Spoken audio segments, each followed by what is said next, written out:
Our state has done exceptionally well with tax credit projects, and it depends on professionals like Ned to provide the documentation of historical significance that makes those projects possible.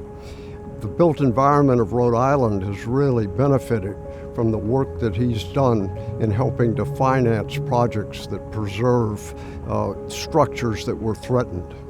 Thinking about Ned as a mentor within the preservation community and the history community is inextricably linked to his excitement about the work that he does. He brings to preservation, he brings to the past this kind of energy that reminds us that the past isn't past.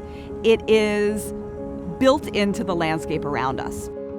He really is kind of doing detective work on these things, and then bringing them and presenting them to us in a way that not only tells the story, but tells it in an interesting way and really sets it in a broader context so that we get the full effect of it.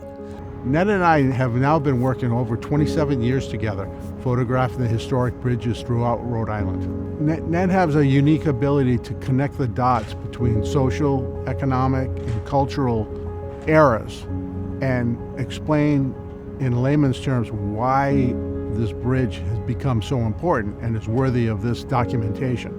I've been privileged to have Ned as my industrial mentor for my entire career, starting when I was a student. We often tag team our visits to old mill buildings that we work on. He'll call me up and say, "Kim, let's go figure out this building." So together we have a collective memory bank of mill buildings that have gone from vacant and underutilized to fully rehabilitated.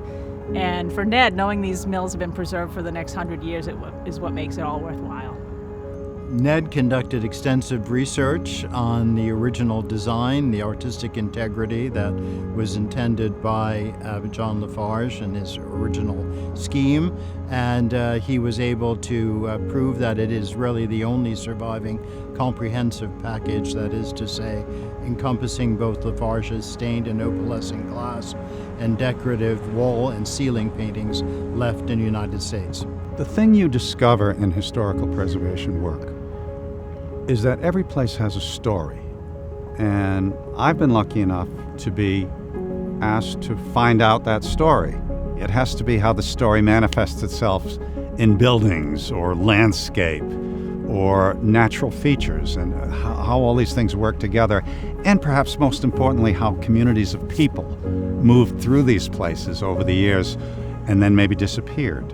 Yes, I'm definitely appreciative of the fact that I was a cog in the process that allowed them to become vital places, real strong presences in the community again. But I'm still attracted mostly to the story.